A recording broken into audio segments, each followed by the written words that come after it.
But what is the most amount actually at school you're like, hey, by the way, this one I was scammed? Well, nisha kuliwa mita.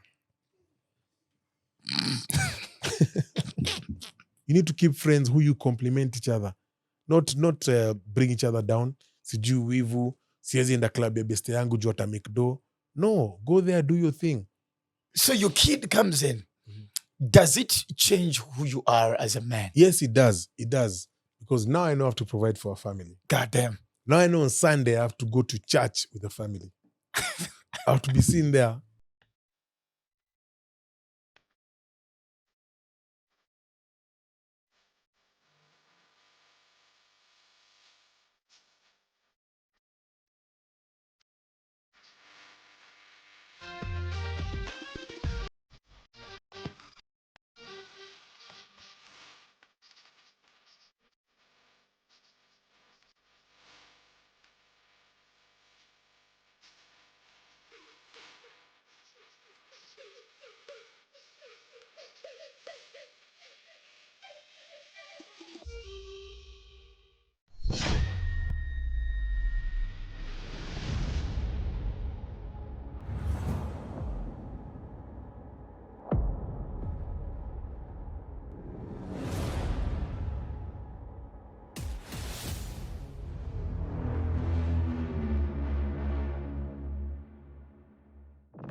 Oh God, oh my God, oh my goodness. Ladies and gentlemen, how grateful I am, must say, for everyone that tuned in and has subscribed after the Jackie Vicky episode on Lessons 30.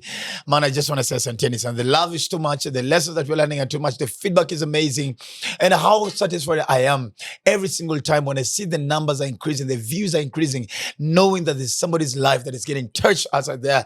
Somebody's life is being changed, and there's somebody who's actually relating to the stories that are coming through on Lessons at 30. So asanteni sana. And you know how we do it, live on Dr. Ofweneke TV. Make sure you subscribe and hit the notification button. So when we have a new lecturer in class, you definitely know it's time for your pen and paper, and it's time for you to get into class and start learning. This is Lessons at 30 with the Dr. Ofweneke. My name is the Eagle himself, the Duke of Kakamega. Dr. Ofweneke is my name. And of course, amazing asanteni. You guys are nothing less than amazing. I'm seeing feedback from Australia. I'm seeing guys from the US, London. I saw somebody from Zambia who is actually not Kenyan. So, I know we're still working on the captions, but I also I'm very sure that some of the guests we're bringing are actually very much conversant and very much eloquent in English, so that everybody across the world can actually be part of the Lessons at 30 family. I don't want to take too much time. Today is a very interesting episode. We're going to be talking about business, mistakes, failures, losses, profits. That's where we're getting into. And of course, I've invited one of my brothers, an amazing man, a man that I've gone to respect. And of course, our bond growing tighter and tighter every single day. But before that, you know how it is. It is time for guys to send money back at home. I know how we're doing it. Watch on Shule. I know you're sponsoring a kid back at home. You're building a house back at home. You're trying to get a construction back at home. You are trying to literally run a business. And truth be told, some of us have had the worst stories with our families when it comes to money. And I know you're watching from Europe, you're watching from the US, you're watching from different parts of the world, Australia, UAE, whichever part. And you want to send money back at home. And you're like, Dr. Ofweneke, I need to send money back at home in a safest way possible. You can only trust Lemfi from Europe all the way to a till number back at home. So download Lemfi. Make sure you're safe. And of course, no anxiety and no stress because of that. Now, while you still want to use Lemfi and you want to buy a piece of land, we are almost selling out Matu, currency of username properties. And I have been there myself. It's amazing. Kando ya barabara. Number two, there's electricity, good road network, and it's comfortable for either business investment setup or actually a residential area as well. For only 250,000 Kenyan shillings with a payment plan of almost 12 months, please get yourself a land. The Bible says that he who that leaves inheritance for his children is wise. Girl, you better be wise. You better get yourself. So contact username or just text Ofweneke and they're going to get back to you. Ladies and gentlemen, we're about to get into it. It's another beautiful day. Now, I met this gentleman a couple of years ago. Then, of course, we did not become that very much close of friends. But until COVID, when I visited a new establishment that he was setting up along Kiambu Road, and I have had the privilege of traveling across the world, but I had never seen such an amazing liquor place set up. It's called the Liquor Houses on Kiambu Road. And I've been getting interested over the years as we've been getting to become friends and brothers. I've been very much interested. How is this guy making money? What are the ideas? What are the do's and don'ts? How did he get to become what he is today? When he dresses up, the ladies have to turn their heads. When he speaks, guys have to open up their minds because wisdom nuggets are dropping in. But when it comes to party time, this guy parties like nobody's business because, man, he's made the money. So why not use your money? I told you guys, self-gratification, self-gratitude is a very important value that every person should earn it. Ladies and gentlemen, please allow me to invite on Lessons at 30, my brother, a gentleman, and the only man who competes me well when it comes to dressing up in a suit, the one and only business mogul, Sam K, live on Lessons at 30. Welcome, sir. Thank you, bro. Because how? Did you know you're a rapper? Me? The last 2 minutes was like hardcore rap. Well, blame T.I. and Eminem. Those are my guys. Those are the guys who I grew up No, with. you should be thankful to them, man. No, okay, well, fine. No, you can really rap. I think you should try it. They just haven't discovered it. Well, I almost did, but Calligraph paid me. He told me, bro, chill. But me, I'm from Bote. Him is from 1960. So, but I don't know why everybody who grew up in Jogoro apparently had a dream of becoming a rapper at some point.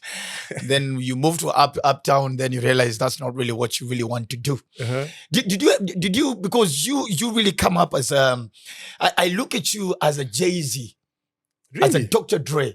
You're not really in the entertainment business, but somehow there are few things behind the scenes. The guys may not know that some K is actually involved. Yeah, correct. What is the K stands for, first of all? Imagine there is the job. What the K stands for? Before I tell you what the K stands for, I'm going to tell you a short story of how I used to use this Sam K to get ladies. When we were growing up, actually after high school and into campus, there was this thing that chicks loved about Masais. Just being called, I don't even want to think what you're thinking. But I know chicks love Masais. In a Masai sugar. Sam K already sounded Masai. Think about it, Sam K, like as a full name. Don't think about it like it's Johnson Sam K. Yes. So I went to that direction, that narrative for my whole life in campus. Even the person I'm with today, that's how I got her. I told her Sam K and Masai. But you're not Masai. How? Kamau. Samuel Kamau. Yes, sir. From where? Samuel Kamau Dongo. Hailing from? Growing up? Hailing from Moranga County. That's where, of course, my dad was born and raised. And I found myself in Nairobi. Began in Eastlands, believe it or not. Began my life in Eastlands. You were not Eastland? Yes, sir.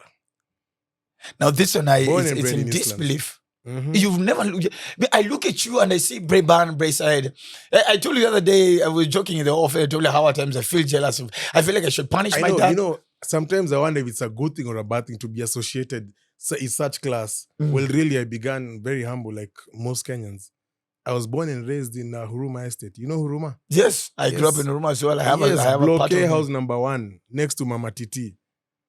Mama Titi now was our neighbor who was richer than the rest. She had tarmac on her on her parking lot. The last years it was Vumbi. There were cartels in the ghetto as well. Imagine. This is back in the 80s. Eh?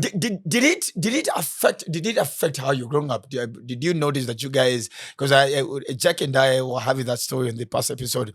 I told me growing up in Isili, they didn't realize they actually didn't have money until when you leave Ghetto. You grew up in Isili. Interesting. Z, let me tell you the thing about life. Wherever you are, you find a way of adapting. You find a way of being comfortable. For example, do you think right now we think we're making some money, right? Exactly. You can spend 100,000 on a suit, so you think you're okay. But do you think if Jay-Z was to live your life, you would think he's okay? No. You cannot imagine him in your life. The same way, somebody uko in the ghetto, Ofweneke ako hivi, but you're still trying to strive higher. Exactly. Because wherever you are, life has a way of making you adapt and think you're okay. You move to another level, you think you're okay, but you're still striving higher. The guy in the ghetto right now, there's a guy in the ghetto with his family, his 5 children, and they're fine.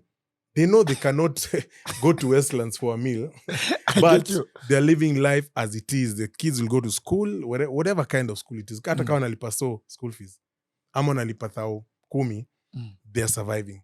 So that's what I call adaptation. Let me ask, at what point do you realize, and I know that a lot of ghetto boys and girls are watching us, at what point do you realize, by the way, as much as the environment has made it comfortable, and some of the brain is adjusting, unfortunately, to this kind of an environment and lifestyle, at what point do you start realizing it's time to break the ceiling? I guess, life is a hierarchy, yeah? And everyone's trying to make it to the top. So I just go by I just never stop. Yeah, so there's no certain point that I said, no, I have to do this. It was just step by step, until I found myself where I am. You mentioned five children in that house. How many were you yourselves? No, I didn't say me. No, I'm not saying you. I'm saying you mentioned 5. Like there'll be a family of a man, a wife, and 5 children. Yes, we grew up a normal traditional family in Kenya. Dad, mom, and 3 siblings and myself. So together we were 4. We are 4 children. Yeah. What? Yes. Are you a firstborn? Nope, I'm not the firstborn, and I'm glad I'm not, because I hear all firstborns are short. Well, I'm an exception. I'm not sure that. Think about it. But I'm not. Think about other firstborns. No. They may not be short, but their siblings are taller than them. Think about it. Our firstborn, I'm definitely taller than our firstborn, Jeff. Oh, really? You think about it. Okay. Is it because tunabeba shida mingi as a family? I don't know. I mean, because we're deputy parents automatically. Were you stubborn on? Yes. Stubborn I was, especially in my later years in high school. Yeah, I found myself getting suspended in school. How many times? About thrice. Nairobi school. Yes. You went to Nairobi school? I went to Nairobi school. It was called Patch. Yeah. Oh my goodness. I apologize. My goodness. That time I was somewhere in Kirinyaga, Moya boys. And now here we are. And then God is an equalizer. You're the one who's hosting me today. 3 times. What did you do? Stealing grab in the middle of the night. Like after visiting day, when the parents have gone and they were given one night to finish off our grab. But of course, some guys would get access from their parents. Now the richer boys, they would hide them in places that we knew. Like in the cistern of a toilet. Would wake up in the middle of the night, go and steal that shit. Break boxes just to eat, to feed your stomach. You know how stupid it is. Yeah, when you're facing hunger, suspension and expulsion. But you still break into a guy's box for crisps and biscuit. Remember Britannia? Yeah, but that was a big deal. Bro, the guys who used to get a whole box of Britannia, how is he going to eat that alone? We had to help him. No matter what. I like how you say it with a straight face, like, hey, utakulaje si vitu peke yako. We're here. Donate to the less fortunate. Yeah. Second suspension, kuhepa chuo. Skiving through the fence, go to Tower Luthuli Avenue, buy chips and come back. Food again. Food again. On your way back, you're busted. You say I'm sorry, it'll never happen again, but you've forgotten that you've said that already 5 times. Inje, go and call your parents. That was the only punishment. That was a severe one. The other punishments, this is Patch. Patch, you could have all kinds of punishments, physical especially. You could be told, get into your PE kits at midnight and slash half an acre of land. Grass, tall as to your knees. I know you slash, but you see now that was within the school. So when you're when you're too naughty, of course, just go bring your pie. Was the third one about food again? The third one, what was it? The third one was about bullying, man. Now we had just got into, Form 3, not yet in Form 4, you're in Form 3, and you're feeling now you're a senior, because Form 1s and 2s used to wear shorts. Form 3s and 4s used to put on trousers. Coincidentally, the color that I'm wearing today. I remember. Yeah. So now you're in Form 3, you're finally wearing a trouser, and you feel, you're some kind of king. Unaona sasa marabbles, unava mashort, you can do whatever you want. Mess around with them. Unatuma msee mahali, akichelewa na 5 minutes, unamwambia kneel down to your desk. And they would listen to us because it was a thing of seniors and juniors. So if that guy reports you that umemwambia kneel down to your desk, now where's your prefer? Tayari hiyo ni case. That one you're gone. And this, I'm pretty sure back at home they're noticing this something. that you kind of have a little bit of an obstinate character, Yeah. a little bit stubborn. Mzai home anadiliaje na wewe? Bro, my dad was a disciplinarian. Bro, budangu alikuwa anatuchapa na anachapa anybody who's stopping him from beating us. Atujui neighbor amekuja anko sijui nini. Kuja. Unaelewa? Babadi. Disciplinarian full. Actually, he only stopped, I think, like 10 years ago when he got to 60 something. That's when he chilled out. And he was fast. He used to chase us. Unatoka mbio, unadhani saa ati you're a youngster, utatoka mzee yako hapa, nyuma yako, unyoya. Nani alikuwa anapiga sana in the whole family? Me. But what is the problem? Me? I don't know. I think it's just part of who I was made, part of how I was designed by God. Yes. I've been the most trouble. I've been suspended the most. And right now I have a son who's kind of in those shoes. So as much as I'm mad at him, na pia kuna venye samke yako hapo ndani. It's picking up right from the apple, from the tree. Nakwambia. So now you finish high school. And now you started to think about the outside world and who you really want to be. You started creating a picture of who you envision yourself in the proper 10, 20, 30 years. I'm pretty sure you had this stereotypical idea of a lawyer, doctor, engineer, pilot. Banker. And let me tell you why I went that direction. Yeah. As you're growing up, everyone wants to be a pilot. I think every kid between 9 and 10, between 5 and 10, okay, yes. What do you want to be? A pilot. Of course, they're fascinated by planes. Then kidogo, your interests change. You start thinking about maybe you want to be a doctor because you've seen a doctor on TV, looks cool, Then we get to campus. And the guys who had just graduated before us, this was in 2007, guys who had actually done the work, a good friend of mine was employed at Absa Bank. That time it was called Barclays. Yeah. Bro, that news it spread like wildfire in USIU. This guy's a banker. This guy's a banker. He's being paid 40 G's. At 40 what? 40,000 how? Kwene na do nini? Bro, that guy is my friend till today. I'm not going to mention him. I'm not trying to make him popular. But he's the one who now kind of made me think of going that direction. And so I wanted to be associated with money. I wanted to touch money every day. And I wanted to, dress up and, put on a tie and be associated with a brand, like a bank. Did you end up now getting into doing... How? Mungu ni nani? Aliniweka nje, papa. The first job I ever got was a company called Kencall.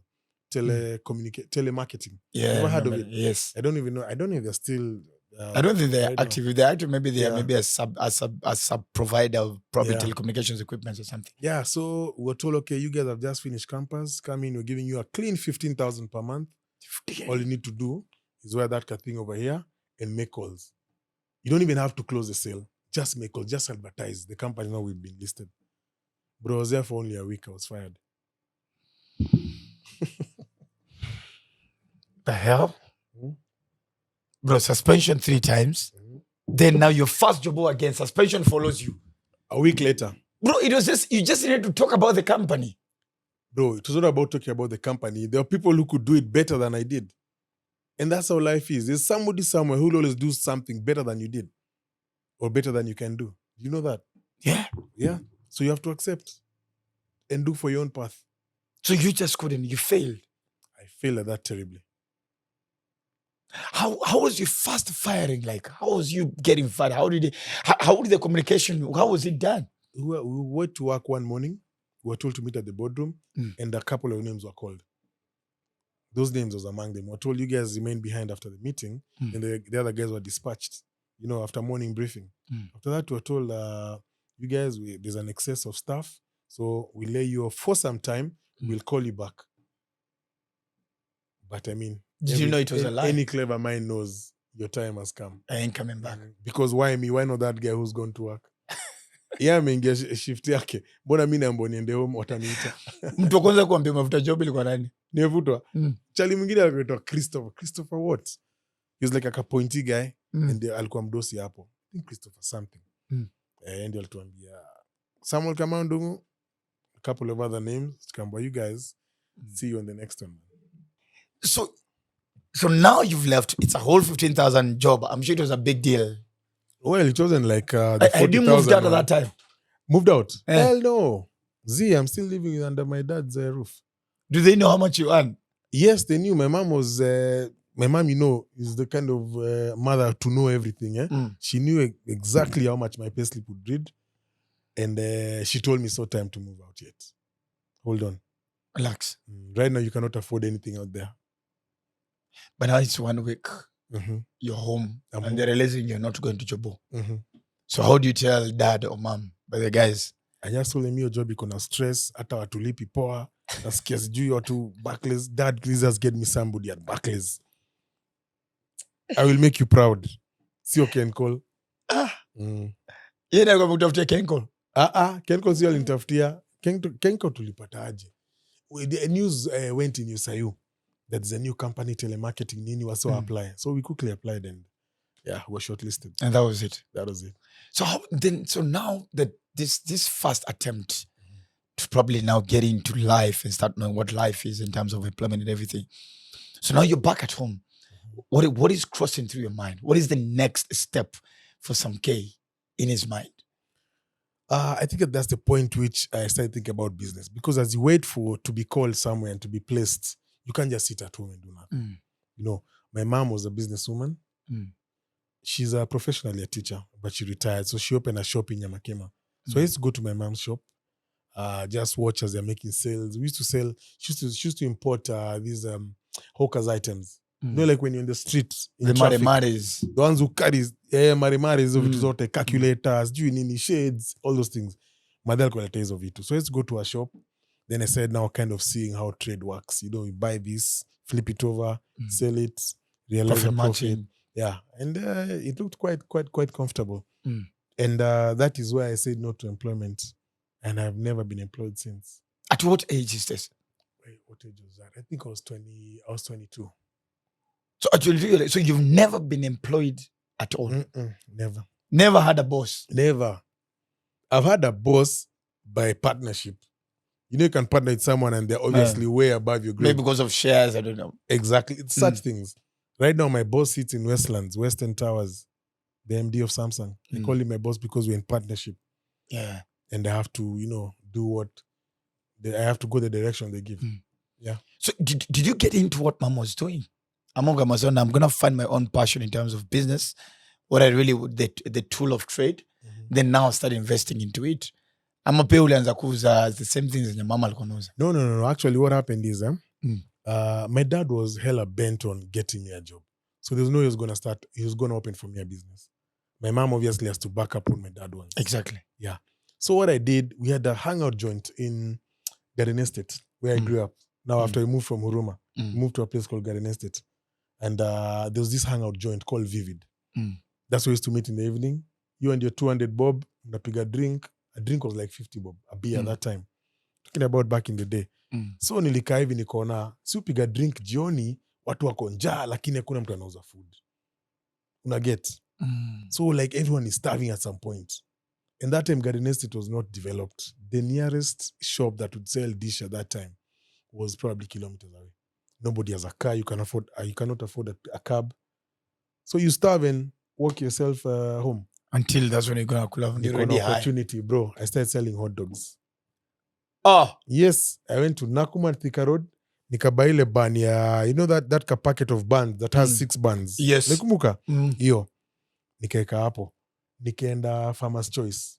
Because I looked at the price of hot dogs in Nakuma, the Frankfurters. I looked at the price and it was not making sense. Ilikuwa kasa tatu for 10 of them. But ukienda Farmer's Choice, it's 270. So you see Nakuma obviously realizing that 30 bob, the packet, which is about 10%. So I realized if I go to Farmer's Choice, nibae huko kwa depot, I'll make more. So nikaenda huko, nikabaya hizo Frankfurters, nikakata su hapo saa kwa hiyo joint yetu jioni. So unachapa dance lakini buda. Nilingoja msu wa kwanza aseme kwa ubao. Kwambia bro, I saw you, kuna 50 bob. Ndio Sam K. So Frankfurter. Alafu juu nilikuwa nimesoma nikiweza nilikuwa najua stories za mustard, custard, nini. Those are things that used Vinegar. to fascinate. Vinegar. I could have. Odogani weko vinegar wewe. Abro naingia kwa story, naingia kwa story. Umeingia na flying kick. Umepita yani. Not vinegar. Ukifanya in total, how much did your first capital ever? Ya kubuy hizo hot dog and everything. Yeah. Hot dog. I think ilikuwa 1,000. Ilikuwa 1,000. And that was a hell good money at that time. Yes, because you buy frankfurters at 270. Umebuy hizo buns ilikuwa kama 30 bob. So together ni so 3 nikabuy za 1,000. Hiyo so ya juu I mean 3 of each. Hiyo say you're 900. Hiyo so ya juu sasa ilikuwa fair. Operational cost. You say 1,000 was how I started. So this first day uliuza hot dog ngapi? Bro, the first day niliuza zote. Hey! And that's the thing about business. So you need to identify a need, identify an absence. Identify a need, identify an absence. Identify an absence. Create a solution for it. You'll get paid for that shit. What? So what is Zilisha? Did you go back? Zilisha zote spread out within that time mlikuwa hapo? Unajua, it was a very new concept in our local. So, guys were excited. Of course, kuna wale nilipatia na deni wakasema tutalipa kesho, but I was very happy that guys like my product. Then it doesn't matter at this point. Hey, utalipa kesho, hata usipolipa, alize, I'm getting popularity. Busy naingia. So nikauza zote. So for how long? Nilipigia hiyo biz kama, I did it for like a month, nikaongeza bei, nikaona sasa wase wameanza. From 50 bob, tukaenda 60. Wase wa 30. Wanasema kata. Ushaipiga drink vizuri na hakuna food. You know, as guys right now, we've forgotten that. Because there's so many options right now. Where imagine umekata drink the whole night. I think you manipulated them. Their stomachs manipulated them. So, ukasinika ka 10 bob juu? 10 bob juu. Kuna mtu anateta. Nikona sasa tabadala kuwekea tomato sauce, ndio upgrade weke ketchup. God forgive. I was doing it myself. Nakata mimi mwenyewe. No, say umeze because hauna gari? Of course ina gari. So umezeka wapi? Ziko kwa sasa ni bongana mwenye Vivid. Alikuwa anaitwa Victor Ngeye, very good friend of mine till today. Hapo back office, backside kulikuwa na ile fridge ya Tusker. So tukanezeka hapa down. You know sort of freezer is just a fridge. Yeah. So haiwezi kaa for long. Yeah. Ukipiga no sale unaenda nazo home. Home sasa kuna freezer. Unazikula kwa Unatokea maana. nazo the next day. What? So first month, second month, how does it grow? How does that business now start growing? It starts growing because now the pubs that are next to us now start getting this wind that Vivid wanauza hot dog poa. And I made sure my frankfurters, the bread, the buns were always very soft, always very fresh. Kwa ningia nakuba nafinya hivi, kusikia ni ngumu neka kando, unafinya hadi ule unasikia hii it's soft. So I made sure it was fresh at all times. So word spread. Vivid wako na hot dog poa. Sio Samke, Vivid. Hey, it's not me, I'm trading under a brand. Yeah. So from selling 3 packets a day, I started selling 5. Damn. Each packet has 21. You can imagine. Mpaka asubuhi naamka naoga na naenda pale Vivid. Na watu wajaanza kupika drink, lakini nangoja sasa za jioni. Very exciting. This time umevaaje? Hata naweza kumbuka. Kuvaa hiyo, that didn't matter that time. It was time. a non-issue. It was 100% non-issue. So unamka simoja na mabaye, okay fine. Hii hot dog imemake. So when do you realize now it's time to move to the next level? Because I'm pretty sure now your mind is opening up. Ideas are now birthing in your mind. At what point do you realize, by the way, okay, to move hizi hot dogs za kutosha sasa, to move to the next level? Actually, what happened is... Because usha give up story ya employment. Yes, Usha kukuza do. Na hii do ni do poa. I can buy whatever I need. What was the first thing you bought? I don't remember. I would love to lie, but I don't remember. But home zae, ashaanza kusikia wind because Vivid ishazunguka. Ndio hiyo, alafu saa mzee ameona sasa umsee anakuja home usiku daily. Every single day nakaa home usiku. Namwambia nimetoka job. He said not liking that idea. Akaniuliza, you've decided you want to do business? Nikamwambia, yeah. Sir, I'll show what we'll do.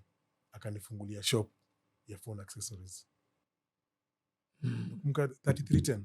Yes, Nokia 8210. connecting people. Do you remember the battery? Yeah. Ilikuwa white with 2 arcs at the Yes, end. what? Yani I can say that is what built me. Nilikuwa nauza battery ya 3310 bro. Ai. Mm. Sasa mimi na save kubuy hiyo simu. Of course. Mimi mwenyewe sikuwa na hiyo phone lakini nauza batteries. So finally tumepata na end to end because wewe ukiuza battery na mimi na YBF tu. Of course. Wewe na wengine kama wewe. Naenda kuuza kibich. Sasa it was an end to end business. I like. Exactly. We were supporting and it's revolving because unawaibia wanakuja kwangu. Wanabuy. Bro, nilisupport vizi yako. Na ukasupport yangu. Kabisa. Ulikuwa mgondi? Ulikuwa mgondi? Pinchi kidogo pale F nini. We thank God for the grace. Bro, sahi ni nado. Bro, tuko na mafold. Mali na hiyo. Nipatie fold yangu pia mimi. So how much does Mzae invest in this? In my business, what happened is it was an existing shop. And I thank God for that because the moment I started, already there were customers walking in the next day. I did not really struggle. And I would love to lie to the public that I struggled. I didn't struggle. Didn't struggle. He gave me an existing a shop. Tulienda tu tukafanya hesabu. Stock ile kwa hiyo shop ilikuja around 241,000. Akaniambia ilikuwa bill ingine iko pale Tao commercial. Akaniambia sawa. Kuja ni kuintroduce kwa landlord, the owner of the building. Kenda up. Akaniambia this is Mr. Kibe. Rent in this shop is 20,000 per month. Do not disappoint him. Mimi nadhani shika 20,000 hivi. Zile 60 bob zangu hazijaifika hata 10,000 ati imeshikana. Sana ambao nilipe msee 20,000 every month. Aje. Alikuwa karibu kutoka mbio. Mzee akaniambia hapana, usipanic, you'll make it. Wow. Does the 20,000 come through the first month? Yes. Bro, that's the thing in business. If you focus, you will not be disappointed. You will not be disappointed. I know there's many people who've started businesses out there and they didn't really go the way they wanted. But it's about resilience. Don't give up on the first month. And my opportunity is not necessarily yours. Yours could be bigger. I get you on that. Prospectively in your mind, because I mean, with your experience over the years in terms of business, how long does it take for a business to fully mature? Fully mature. Right now. Because now I know in my little idea, and I cannot compare my mind when it comes to business to yours, but in my little knowledge, the most I know per now is that at least business has 3 growth stages. There's the infant stage, whereby you're investing more than what you're getting. Then now there's the equalizing stage, whereby now you're breaking even. Breaking but even. But not necessarily making exactly. any Then the profit stage. Time later, yeah. But how does this whole process take? First of all, it highly depends on the business and the location. Mtu ameanza biashara mali kuna watu wengi has probability to thrive faster than if you go mali bundos, there are no people. You know, footfall is very important. Whatever you're doing, especially if it's trade, buy and sell, you need footfall. Okay. So always position yourself in the best place in terms of footfall. All right. Yeah. What businesses used to work back in the days but cannot work now? Cannot work now. Obviously, businesses that are technologically challenged. Look at taxi business. You saw what happened after Uber came into the market. Yep. Those guys tried to fight it. They think hata walishikana. Wakasema hatukubali hiyo Uber. I remember at some point I had a shop in Capital Center and behind there, I didn't even have a car. And behind there, we used to take cabs now when it's late. Ulikuwa unakuta line ya taxi kama 10, wazee wamelala hivi, wanangoja mteja. Compare that model right now with a guy who has a smartphone. I just need to request. And is attached to 4 apps, 5 apps. Uber, Bolt, Little Cab, you name it. Umse zikaedli hata 10 minutes. Go home and dry. Yo. So, businesses that would not work are any that are technologically challenged, according to me. You have to move with technology. Move with time. Move with time. So, the accessory now is that what gives birth to you and Samsung today? 100%. Was there an expansion? Yes. Of course, it was a journey. From that one shop that Mzee left for me, within a year, I'd gotten a second branch, only 100 meters from where the first one was. There's a friend of mine called Moha. Yes, there's a friend of mine called Moha. You know those shops in Luthuli and River Road? Zile zinakuanga kubwa zinauzanga electronics. Na ingia hivi kuna ma TV, ma radio zile za zamani. Alafu pale mwisho kuna muhindi. That was just a setting. I'm not trying to be racist. I never used to understand that. Angalia King's Collection. King's Collection, uniform distributors nini. Kuna muhindi pale juu amekalia ile kiti mrefu. I don't know why. I feel like maybe they didn't want to invest in CCTVs. So they would set up a seat higher. Yes. Moshoka na kuona wewe toka pale kwenda pale pate ule customer. Mutua. Well, yeah, of course I was avoiding saying the cows, but of course most of them is cows. So I approached now a guy who was alikuwa ameachwa na muhindi your shop. Very good friend of mine called Moha. Kaambia Moha ni aje. You know the shops are designed. The main door iko katikati. Hapa kando ni display, hapa kando ni display. Si ndio? Yes. We're on the street. In a shop. Mlango ilikuwa katikati. Hapa kuna display, yezo ma radio. Yes. Hapa kando so unaingilia katikati. Nikamwambia Moha, hii display moja hii. Siwache nitoboe. Niweke kiti hapo ndani niuze wase wanatembea kwa street. Mtanipa how much? Kwambia 30. Kwambia fanya 40 nikupatie. Kwambia sawa. 40 it is. So you have 40 and there's 20. Just a year apart. Double the rent. Kena nayo? Oof. Now you have staff. Now I have 2 staff. I began with 1. Sasa nimeka mwingine. Sasa mimi ni boss hata naweza cheza katikati. Oof. Chapa ikaanza kujipa. So you become about the first time you become a boss. Is that now you're around 20? I'm 24. 24. 2 years after I began. 2 years after you began. So you're already paying somebody's salary. Yes. At 24. At 24, yeah. You see, I'm talking about technology right now with these online things and are they called Yahoo boys or they call Forex boys? Yeah, 411. Mtu wako 21 lakini ile chapa na rotate with that Forex thing. Wase wanabuy madinga, kwanza wanapenda majieli sana. Sijui. At 21, 22, 23. Why? Because they've embraced technology. So embrace it. Wangefuata ile path yetu atimaliza chuo, enda campus, ukimaliza campus, enda andikwe job, ufanye SG internship, wangekuwa wapi? Wangekuwa nalipa bado ma 20,000. Asio wangu. So shop 1, shop 2? Shop 2 saa ndio imejipa. Things have started looking good. Item yote. I'm pretty sure you're dating. Yes, of course. A young man making money. I could make up to 1,000 bob a day in profit or 2,000. This is enough ya resource changes. Kumbuka nimetoka ESIU tayari kuna standards. Bro. It's time for me to show them hata mimi. Fifis imekuwekea standard. Unakumbuka Fifis? Bro. Na 55. God damn. So Fifis nilidampiwa na dem fulani nilikuwa na date your time. Alikuwa ESIU. Guess alindamp na ni Fifis states because aliniambia tango join amejoin ESIU and she's now rethinking about her sexuality. Yeah, so I was dumped at Fifis. So you're dumped for a lady? For a lady. Wasi nilijipata nalia pale nje alios sponsored. I was like, God damn. Like unajua nini? What was I doing so wrong? Hata hiyo ilikuwa lesson. Well, yeah. They say whatever die and kill you makes you stronger. Makes you stronger, man. So the next chick to dump you, aungelia venye umelia huyu. Mera sasa siwezi. Sirosa imeingia nini kidogo. Mimi nishakura immune system. Ndio hiyo. Nikiona unatoka. Your heart is cold. Ukishaka kutoka na kunilishia dilienda. Ati unataka kuniacha? Enda. Tembea kanyaga kubwa kubwa. Mimi nilikuwa nacheza PR, nilikuwa nishaenda. So now, Sai jioni tunakutana pale Fifis, ule alikuwa anauza hot dog last year, sai ndio anatupa rao. Kidogo nikaingia internet, nikapata kadinga kalikuwa naitwa Mitsubishi Mirage. I don't know if you can Google it. It was like a hunchback, very small. Yeah, I see it in my mind. Nikaitisha. How much? Kakalifika hapa na 350,000.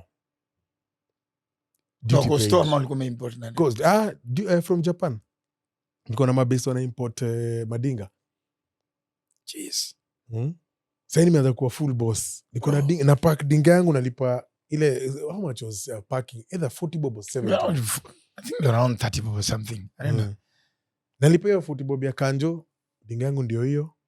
Naingia shop yangu, ofisi. Naniambia nini? At 24 you're driving. Yes. My first car 24, which today is late. Yeah. Today hata sasa nishaanza kuwa stress ya first born wangu na gari. Ndio hiyo. So as times keep changing, you have to adapt. The woman that was in your life at that time, what probably influenced the choice of that? Was it because there was a point to prove as a man that I'm making it? Was it formal because everybody has a chile, so I also need to have a chile? What was informing your choice of women at that age? I wouldn't say I had much of a choice. I mean, we lived in Garden Estates. We were a group of boys who anaenda out na huyu, anaenda out na huyu. Mimi nikapata dem moja hajaguzwa na msee yote kwa esto. Kapua. Nikaanza kumkatia. The father was strict. She had to be home by 6. Yes. I mean, who goes home at 6 anymore? 6 or 7, 6. Hata mawochi wenyewe wanachelewa. 6. So mnafanya nini mcha? Alikuwa na nini? Tunapiga hapo Kagua hadi kwao. Tukaingia gate house hadi around 6 kigonga. Unajua mzee anaweza ingia anytime. You guys. So sweet. Puppy love. Oh my God. Ukiona dinga mzee huko. Dema anaingia anafunga gate. Pop. Gate ilikuwa ya blue nakumbuka.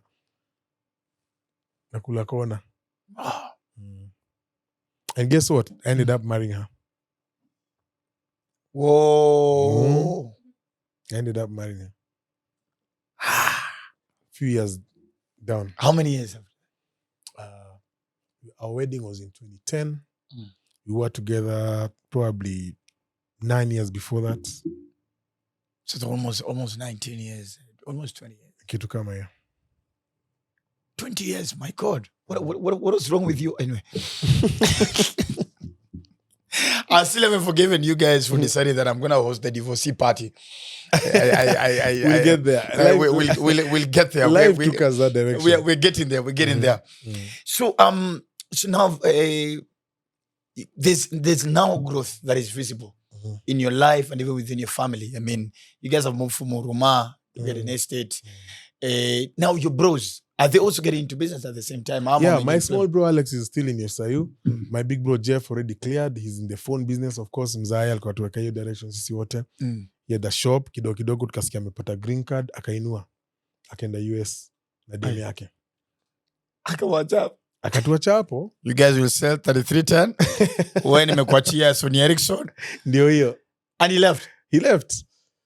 Never came back. Never came back. And it looked like such a big deal that time.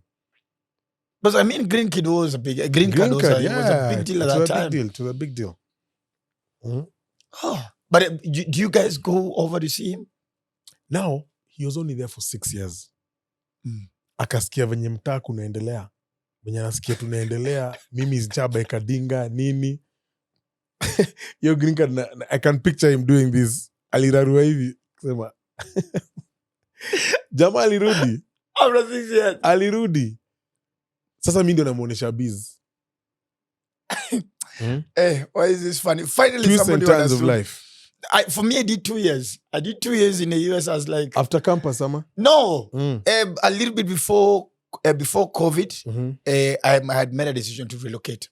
Because the dream was to now pursue Hollywood. And probably now start doing comedy tours and now move to the levels of Kevin Hart. Probably get into now Hollywood acting. So I lived Kevin a little Hart bit. was already a force to record Exactly. at that time. So I did a few months in ATL, Sierra, and then That time, who's hosting in ATL? So I've got my boys too. Akina Gospel Fathers, akina Sam, Nani, one of my boys, bigger Pastor Steve in Seattle. Then Tony MOG as well. Tony's back here. Tony's back. But at that time I was there because the wife was doing her studies. Yeah. Nikasoma temperature niko na hapana. Acha nirudi home. Huku by the time I say Do you regret? Uko na Dave Chappelle already, wako na Kevin Hart. Ofweneke anapata huko. Bro nimezeeka. Alafu kuna ndio ma gigs clients wanauliza, are you around? We have an end of your party. Nirudi home. I think it's the best decision. It is for me because I came to understand the US that is now the American dream that was sold to our folks, and maybe at an earlier age of you guys, it's not the American dream right now. Oh, of course. It's not as sexy as it sounds. Not that at it was all. supposed to. It's Right not now, opportunity has come to us. We don't need to go chase it. exactly. Opportunity is right there at home in your house. As long as you have internet and a phone, anything you can do. Do those anything. things for your kids. Unaweza piga hata hii pictures, hii stool picture. We upload. Useme hii stool nauza 7,000 na only buy 5. Iende. Utapeana uchukue ingine. Hivyo kwa sawa. Make 2,000 na uko home. That's profit. So now some kid as a father, mtu yeye ameingia when sasa because now iko ushaingia marriage. Mtu yeye ameingia when? Mtu ameingia 2 years before the wedding. Before the wedding? Yes. How did you feel? I was excited, bro. I was excited. Kidogo tumeenda ile scan. Naambwa ni kijana. That time kwamba unapata kijana, it was the best thing. I no offense to the ladies. Because immediately after that kijana, I started looking for a girl. Now me I have 3 girls. Now I'm looking for a boy. Akuza nimezima. Unaona kijana? Mimi ni mademo 3, 15, 10 na 6. Sasa nimebakisha risasi moja na kupiga kijana. Fungua dirisha ukifanya nini? Dirisha. Hewa fresh. Fun night work. Thank me later. Thank you bro. Now that I know. Shida ni shamba ndio haiko. Shamba sasa ni tricky. Hawezi rusha mbegu kila mahali. Sasa yuko zile za sasa ni my ATM ni withdraw tu. Anyway, so your kid comes in. Does it change who you are as a man? Yes, it does. It does. Because now I know I have to provide for a family. God damn. Now I know on Sunday I have to go to church with the family. I have to be seen there. Luckily, I'm driving. But is the mirage still there? Huh? Is the mirage still there? The mirage, yes. That's what we're using. The mirage is there. So you have to go to church. So meaning what you're trying to say is... Hata ile how tuko naishi, 1 bedroom. Sa lazima utafute 2 beds. Si utahitaji house girl. Kweli. So there's some adjustments that a man must be ready to make. Yes. My first rent nilikuwa nalipa 8,000. In between those 2 years, my first landlord, Miss Karuga, akachange, akasema sasa, maneno imekuwa ngumu, economic times, nataka mlipe 10,000. Yani, tulikuwa ngawasi watatu kwa hiyo store. So really an estate. It's this main house, lakini amejenga SQ 3. So we are her tenants. Wanted to demonstrate on Kiambu Road. What that? Miss Karuga must go. 2,000 tena. Mom, from 8 to 10. Sijai understand mbona rent upanda juu economical times. I never get it. It's not, you stop building, I mean the construction is already complete. Sijai elewa why rent upanda. Iga ya kasongo zile tax zinaekwa daily. Usipoongeza, you'll be doing Maland waivers and everything. You will drown in that. So you start going to church. You have to move houses. I have moved houses. My obligations are becoming bigger. Umtoi lazima sasa, of course, over and above diapers, sijui, what do you call that milk? The powder milk that you give to supplement the breast milk. Hizo vitu zilikuwa expire. Nan. Ni nan. That's the name. Expire. 1 can was 1,100. Jehova. Na sijaelewa kwa nini. Ni sijai taste. Utatestia wapi ulikuwa Busia? Hadi wa leo Busia hakuna mtu ametest. Watu ya garden estate mwasemu na kiburi. Mbona mnasahau huruma? Sasa garden estate tena. Huruma, haujasikia kitu yote kama huruma. Nimesikia bana this point anikaa huruma kwangu hauna. Anyway. Now you gotta be a little bit. What are the changes now from your personal life? Because that is in terms of care as a father and as a husband. But as a personal you yourself, what are the kind of now adjustments you start making in terms of even your habits and behavior? Do you change friends? Do you change hangouts? Do you now limit the time you're outside? Limiting the time you're outside, that one comes, that's a given. You don't even have a choice. Churning your friends, no, not really. I mean, we grew up with these same guys. I mean, they're also growing at the same rate. Exactly. So we're teaching each other. I was not the first one in Gardenese to have a kid. I think there were 2 more guys in our circle who already had gotten, to settle down with someone and had begun a family. So mnashikana tu mkono. Mnapeleka huyo Rorashio. Same thing we do right now. Rorashio, best man, nini. Best man. Hizo nguo. Yeah, we did that as boys who grew up in the same hood. Oof. We grew together. So the wedding, how much was your budget for the wedding? Wedo? this, do you know now, this interview here is supposed to show from rags to somewhere. Exactly. So ukiuliza budget ya weddings, sijui nidanganyane, but the truth was it was 1.5. 1.5. But he said, "It we shall make anyway." Nisha make hata I've already even broken now from Tao. I've started investing outside. I'm already now investing in malls. I'm at Regio's Mall. So busy shall grow. Busy may grow. And that is where Samsung found me. Regio's Mall. Wow. Now I remember. Do you remember that shop? We didn't know each other. My first ex-wife, Dika, we used to live in the Ndegwa, Verakot. That's almost like 10, 11 years back. I don't know if the shop was open at that time. It was. Yes. I bought a phone. Slightly more than 11 years. It was, I think, 14 years. Because But it was 2012. I bought a phone from the Directly shop. opposite Nakuma. Yes. So Nika was just gotten pregnant. Chapa yako nisha lamba. Thank you. Asante sana. Thank you. Asante sana. And I continue to lick it. Thank while God. I can't do I it. got you, bro. Like bro, siku hizi nimepunguza nini. Tangu niache Najua drinks. orange water ndio unakunywa Kentu lakini sana. Ni wasichana wanakunywa pesa yangu huko. So I remember Nika was had just gotten pregnant for Debbie, my second born, and I wanted to gift her for carrying a baby for me. Push gift. Yeah, push gift. So I leave the studio Milele FM. I passed by Regio's Mall. I get the phone. I think I bought it. It was around 60 something. I don't know. It was a Samsung something. 60 something. I don't know what phone it was. Must have been an S3 or S1. I think that's when we began the S series. Phone, yeah. So Nikaenda manze, she cried over there.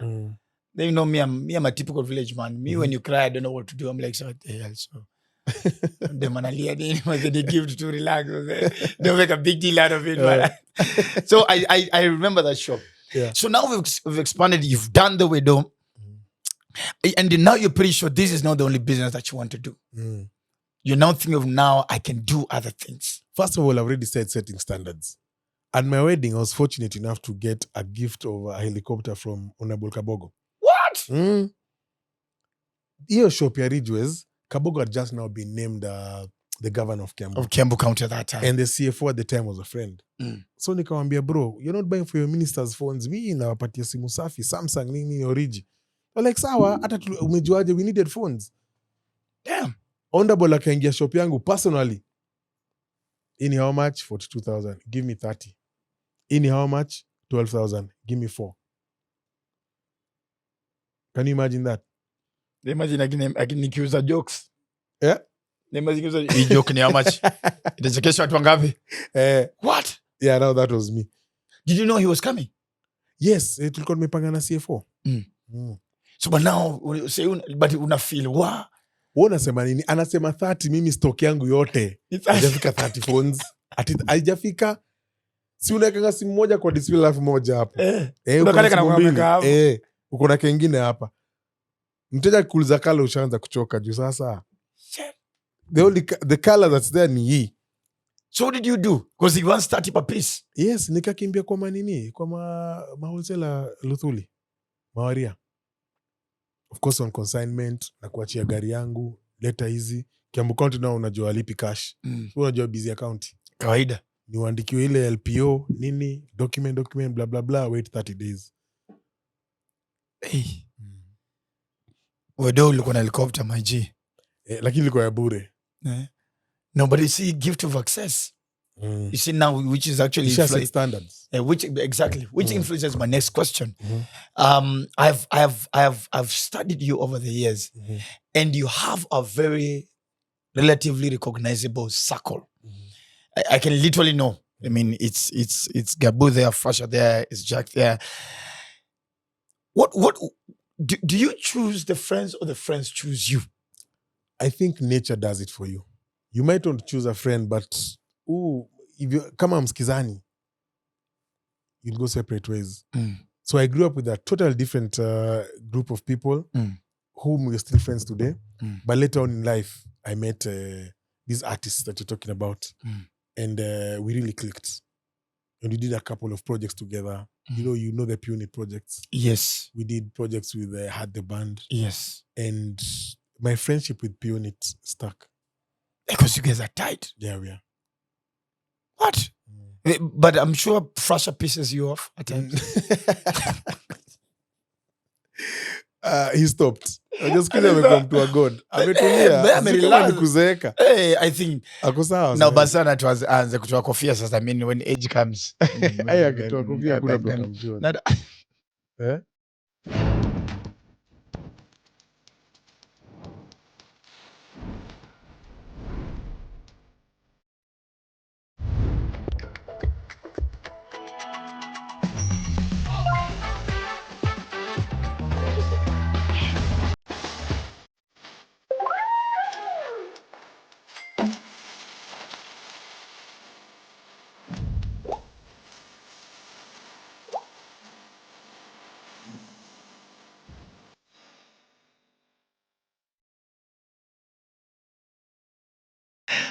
But for the young guys that are watching, because I'm a little bit worried that this generation may not have enough wisdom and discernment on the kind of circle to keep. And it's unfortunate that some of us have friends, but we don't know why they're our friends. What do you look for someone to be in your circle? Because for me it's interesting because I'd also want to know, because we're boys. I would also want to, because at times you call, you holler, and I need to give you your flowers. This is the only guy who every 17th of January, ever since we became boys, you always send me 20 G's on my birthday. Every Could have been keeping count. Hey, bro, I know. By the way, but the other day I was about to tell my PA, the only way I can support Sam is either by going to Liquor House, Kenwood in extension, or whichever, because this nigga every 17th of Jan. Ofweneke, do you forget that when we opened Liquor House, we had a gig in Naivasha rally? That time you already a big name. And we're selling alcohol. We had set up a spot, and you put on our jersey and got onto the stage and shouted out Liquor House for a whole day. Nakumbuka? I remember. And you did not even invoice me. I didn't feel the need to. Big Ted did the same thing. That same rally, we are tied till today. Because you guys are doing something without expecting return. And for somebody, whenever it comes to it, even when Jack calls me about some things, whenever it comes to you and Alex, I'm like, you guys, I'll be there. The other day you're at Kenwood, and you made the night go down like it should be. Like it should. And that's the thing, to answer your question about friendships. That's the thing. You need to keep friends who you complement each other. Not bring each other down. Sijui wivu, siezi enda club ya beste yangu juu ata make do. No, go there, do your thing.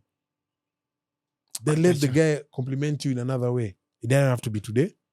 Could be tomorrow, could be next year. Some day coming up.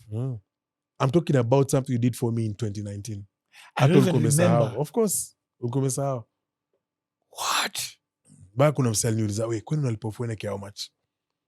Kambia mazee hata sijui. Yani nagoja tu kusikia Kenya ataniitisha. Ulikuja meza yetu, tukapiga Glen, na tukaenda njia zetu. You did not ask me for a coin.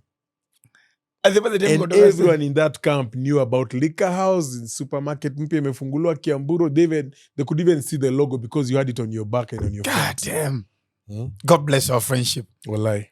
And I remember we were also there during COVID when you opened Founders. Founders, yeah. My God, I love.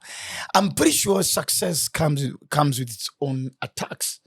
And truth be told, you've also faced your own share of social media criticism and everything. Yeah.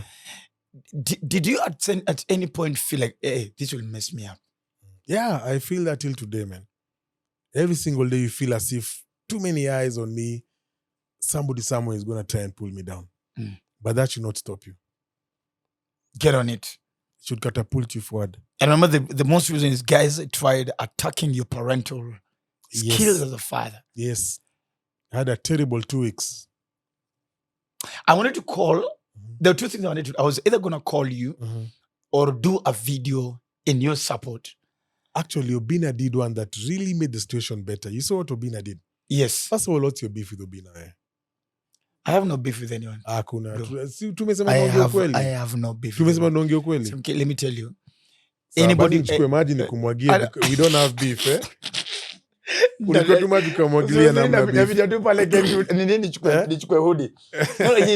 He's my brother.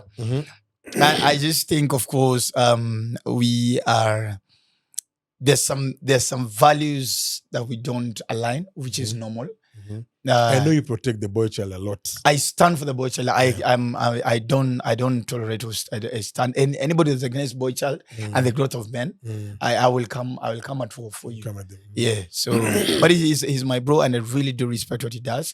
And I pray that God will cover him. That is the only prayer I can pray for. Amen. Yes. Amen. And that's the thing about friendship and about the people you hang out with. You need to compliment each other and wish each other the best. Exactly. Forward. The only thing is you are rivals in the same industry, because I can call you rivals, right? Yeah, he has his show. I don't think so. Maybe the public might look at it as rivalry.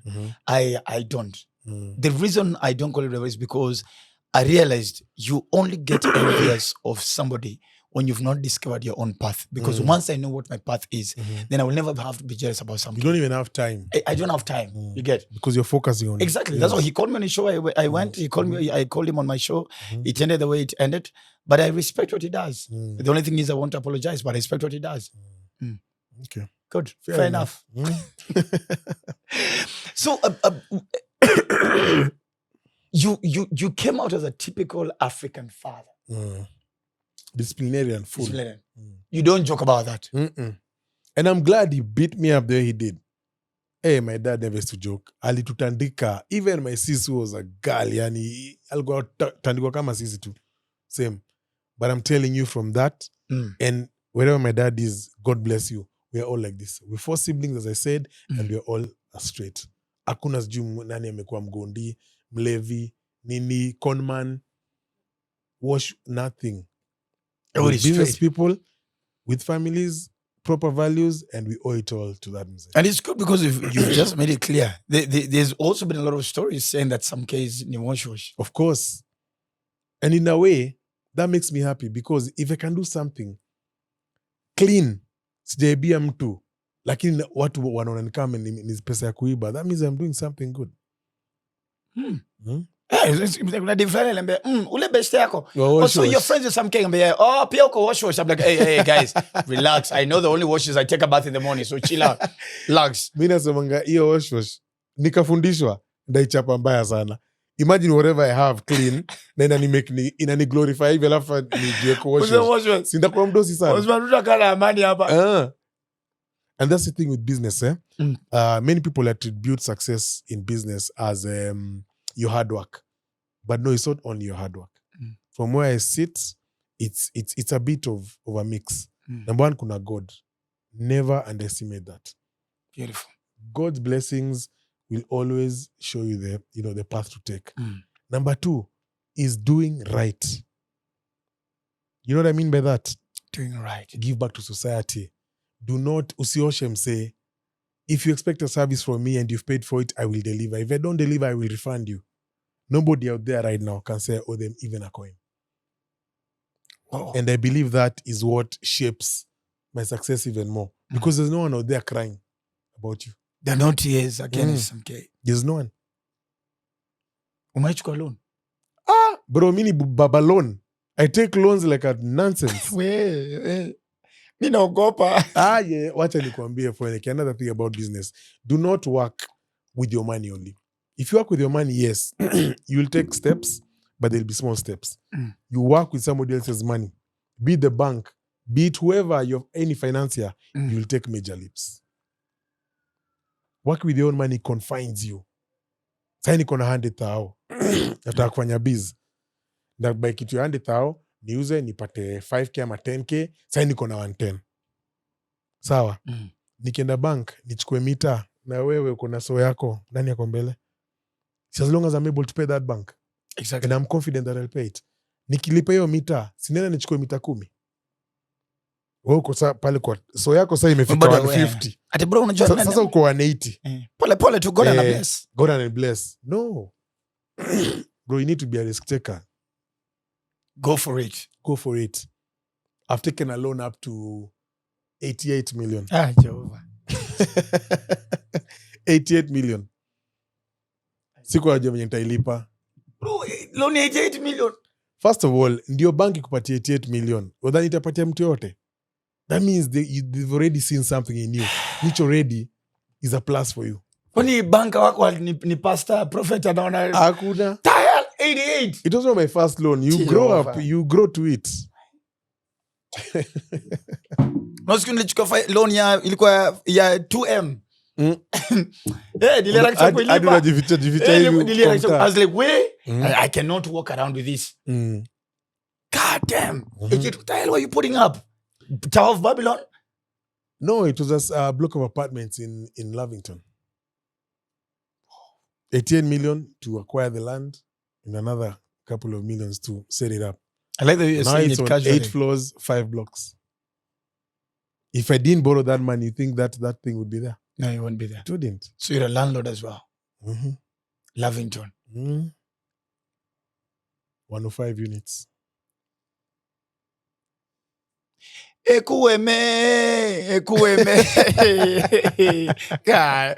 Bro, unanichallenge. Ngoja nakuchallenge sana. No, I love. Hata kabla nisahau, how rude of me. Nimekuja studio yako, which is very nice and lovely. Thank you, bro. Hata kukupatia gift from Ilika umeongelelea sana.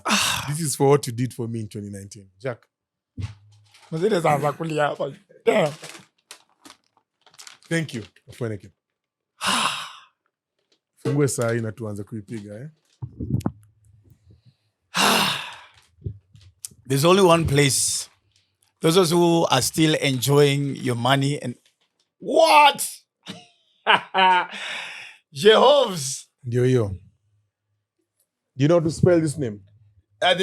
Chateau de Cognac. Si overdo. Ni Douce. Nah, that one I know. Ola. So nimeanza na nini description. Oh, Cognac. Chateau de Cognac. Douce use SOP. Let me give you a brief history of this drink before you fungue hapo anze kukunywa bila tabia hapana. Guys, what kind of friends you have? A drink was owned by one and only Jay-Z. Nakumbuka ngoma ya Jay-Z ilikuwa inaenda if I do say so myself. If I do say so myself. With Beyonce. Right here. This is Jay-Z's. And I want to enjoy it with you today in your studio, courtesy of the Liquor House. What? Kisha glass. Usiniambie umeokoka. Apiga tu moja ya nini ya kukumbusha shetani wewe bado ni customer. Wow. How much is this? Imagine so expensive, slightly below $100. 13 G's thereabout. Nenaka. Guys, you guys are najua watu wa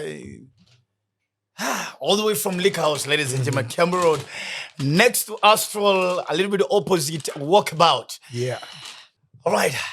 My goodness. So my executive assistant, Pinky, has just had a shot on my behalf of a Douce VSOP.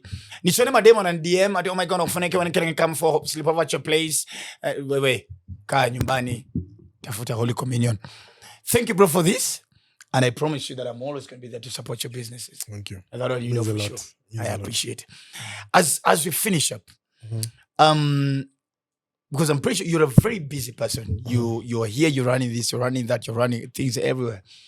What point do you get for your personal life? Or do you even have a personal life? Because yes, I do from the picture that the video was trending appeared is that you are separated.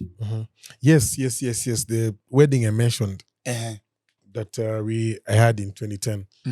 Unfortunately, things did not go as you expect. It happens. And of course it happens. And right now it's very rampant. Separation and divorce. And we just need some kind of Holy Spirit to come down on us. What do you think is happening? Because, bro, marriage is becoming a thing of the past. It's like it's not fashionable anymore. Amongst your friends, 10 friends, how many are still with their wives? They are first marriages, I mean. There's no, I mean, I look at me, I look at you, I look at who. Not to say that I'm not happy right now.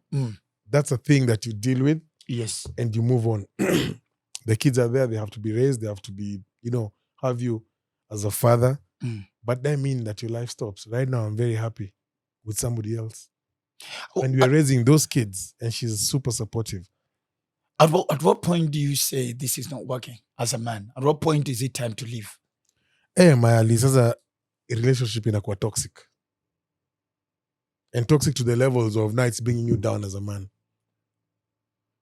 You stomached it, pengine umeata umegongewa, umeoneshwa madharau, unasikia bibi yako kwa huko kwa mabaa anaonekana na watu tofauti nini. You stomached it. Lakini afika mahali sasa hata job yako unashindwa kufanya. You become either a laughing stock or there's a risk of so many things that I not even get into. So at that point you have to say, hey, come on, I think we are happy apart. We'll raise these kids, if at all we got kids. If not, you're very lucky to separate with someone you don't have kids with. Enjoy, walk this path separately. What did you do to move on? What did I do to move on? Probably the pain. Did you feel pain? Did you feel disappointment, bitterness? I didn't feel pain. I don't feel pain, but because our separation was gradual. It wasn't, like within a year. It was gradual within about 3, 4, 5 years. So, your heart already starts getting accustomed to what is coming. You start thinking about your life and preparing for it. And before you know it, you have someone who's supporting you emotionally. That is what happened to me. Wow. But now you're happy. Very happy. But there must have been a point where you took a step back and isolated yourself from anything relationship-wise first. Yes. To work on yourself. Mm-hmm. And at that point, I kind of took the advantage, flipped it over and made it a plus. I focused on my business. Oh.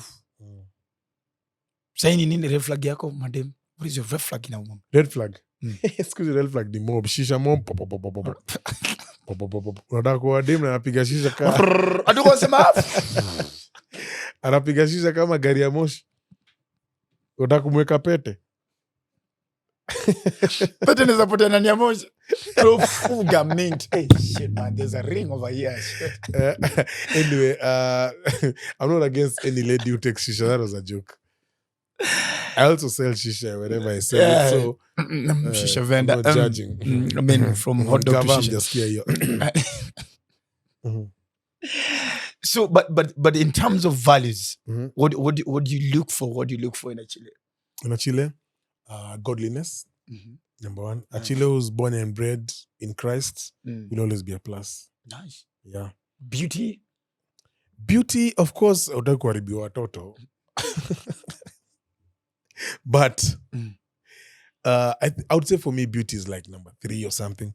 And that comes with experience. Back in the day, me at 24, either you're beautiful or you're not. If you're not, it's not happening. And again, beauty is relative. Exactly. What's beauty to you? Well, but at 24, I would have said Nyash. Thank you. Nyash. I'm glad you're not 24 anymore. No, right now, but I'm like, and I think it happens either by age or a few of those divorces. You realize that you what you look for in a woman is so much change. More in a partner than beauty, than physical beauty. So much more. Umekuliwa fair. Nani hajakuliwa fair, bro? Utuna kama umekuliwa mhofu.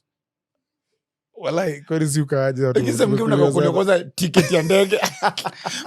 Unakazile za yes. But what is the most amount? Actually has cool, you're like, hey, by the way, this one I was scammed. This is going on there. It has to, bro. It's less than 30. Well, nisha kuliwa mita.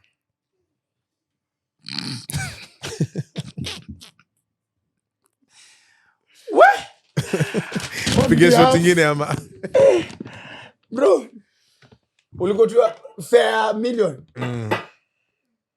I want to go mass.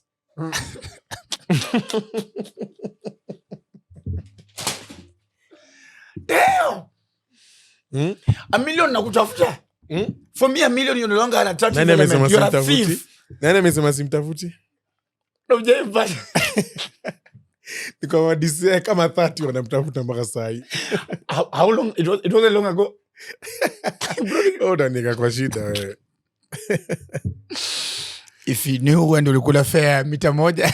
Tafadhali. Hata rudisha nusu kwanza tuongelele so 5. Rudisha nusu. Hiyo nusu itajilipa. Kuwa na roho. So, guy, a million. I'll look for your mother. And I'll look for your father. Anajua hiyo story. Like, Nilishaenda kuwalilia. Wanajua. Chapa Kirashian. Yeah. You wanted to speak to your mother? 24 hours. Drop it at Shell, Camp Road. But I will send you a finger every hour. In 10 hours, your daughter will be fingerless. How many countries have you traveled to? I would say there's a time last I counted was about 17. Damn. At least upon tunapelekana hivi hapo. Lakini si hesabu East Africa najua East Africa ndio umekaza kwanza. Mimi ni Huisero. Even East Africa is a country. Hiyo bado inaika kwa catalog. Which was your most favorite? It's always been Dubai, man. Dubai? Yes, Dubai. You know, every time I go to Dubai, there's something new, something innovative, something to wow about. I've been to other countries, States, Germany, you call it UK, London is not a country, but anyway. But Dubai always wows me every other time. And that's why if you look at my Instagram, I'm always there. Can we go in August? August gani? Sunday to go Dubai. Oh yeah, by the I feel like you're a Davido kind of a guy who just wakes up one day and buy cars for his boys. And you said, I feel like Dubai will be lonely. Bush Khalifa will just be in a bush. Come alone. over. Jack to First of all, there's no bush in Dubai, yeah? I don't even know. Dubai and bush, not the same. I've never been there. Bro, you know I've been to Dubai? But on the 1st of August, I'll be live in Dubai. I'll be listening. Yes. I'll be there to support you. That's a promise. 1st of August. Yes. Jack, put that on our calendar. I'll be launching a media house in Dubai. Wow. On the 1st. So I'm doing London 2 weeks. Then I come back, spend for 2 days, then go to Dubai. So so inaanza kurabof. But let me tell you, you don't know how much I study you. Hata nikifanya pia mimi nikifanya I'm like, man, look at what these guys, what they are doing. Because the notion has always been that lunges, we are not guys who, we have not learned the skills of conversion and money making. But of late, there's a group of lunges who are coming out. And I think maybe it's because we married your women, or so your women started stealing. We had them in excess anyway. It's okay. But sisi tumerudi kwetu. Wenye wanatuokopesha. Pale Nyeri. Kutoroka na watoto na plus vitu kwa. Na transformer kukatwa. Unakumbuka hiyo story Nyeri? Uzuri ya Waluya hata ukikata bado inabaki. Hayo ni noma. So the 1st of August. Sometimes you have funny jokes. No, I used to be funny until when I retired from comedy. I'm retiring. This is the last year. No, don't, bro. And I feel like it's time to move. Give us a bit more of. Si wewe ulitoka kwa Mohalo Dhuli. Sasa yuko ma malls. There's gotta be growth. Ulitoka kukuliwa fare 1,000, sasa unakuliwa fare 1 million. Bro, there's gotta be growth. Who next year nikuliwe mita 5? Hiyo ndio growth. That's growth. I think you're going far. I agree with you. The hell? I agree. Bro, as you finish. Wait. Before, I was saying about business success and everything. And I stress a lot about being a good person. Giving back to society. Not stealing from anyone around. Not hurting anyone. Exactly. To benefit yourself. Never do that. If you do that, you're gonna pay for it. Sometimes people are kujinyima. Last year, my birthday, we were planning a trip with Jaguar to Dubai for my birthday. A week before the trip, they come and be bro, I'm going to Dubai. Go into your constituency. Get the latest MCA. Tell her to put together 30 kids who need school fees. That's my happy birthday. I don't know if you saw it on social media. Yes, I saw it. Eric Omondi came to support us. I saw it. And we paid for 30 students' school fees. Now tell me, go to Dubai, pop champagne, come back. What gives you more satisfaction? Champagne da susu. Hapo. Hawa toi unadhani walisikiaje? That's what I'm talking about. This life, you have to give to receive. You have to bless others to get blessed. I'm learning that. I'm really, really learning that. I mean, because I know back in the days, I would really be excited. I think my last birthday, we did almost 18 gold reserves at Quiver.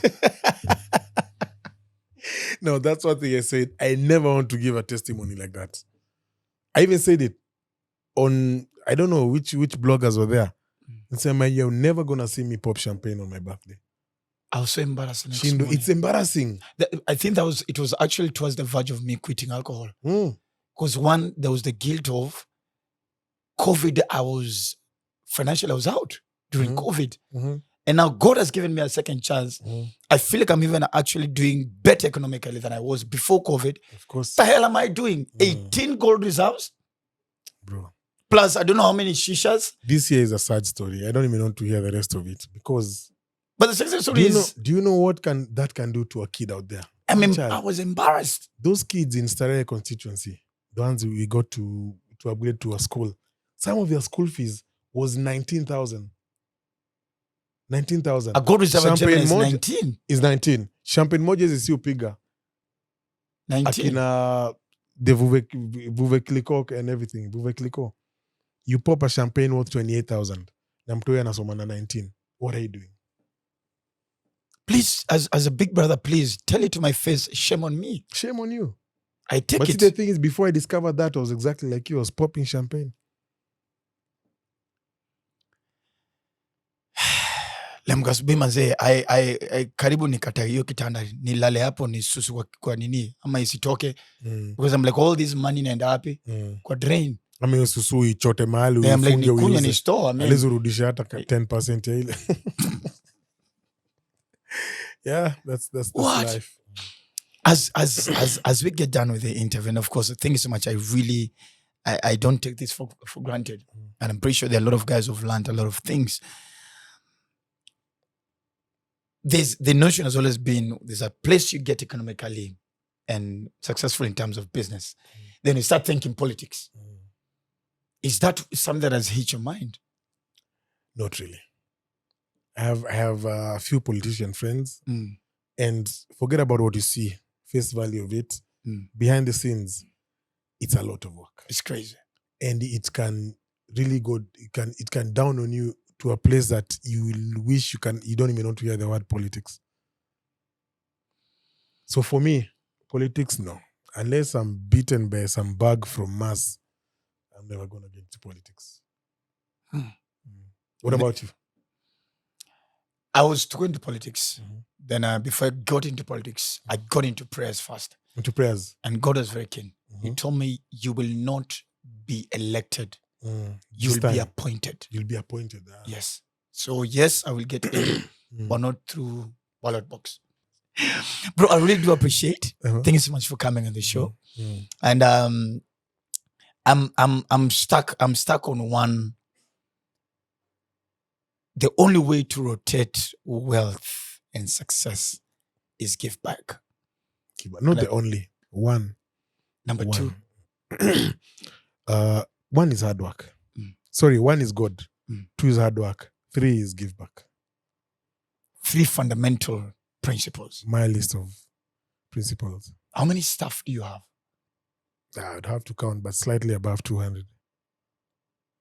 So every end month, 200 families. Yeah. Feed off my craft. Wow.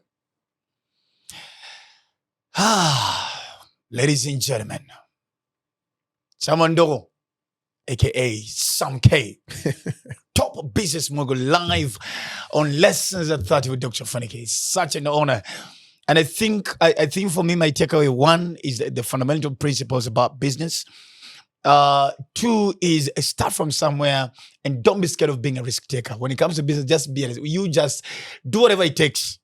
That 88 million might look so much in your mind until you wake up after 5 years and realize you've actually paid it off. Just do whatever it takes. For me, that is my takeaway. And I think after this, I am taking a loan. After this, I'm taking a loan.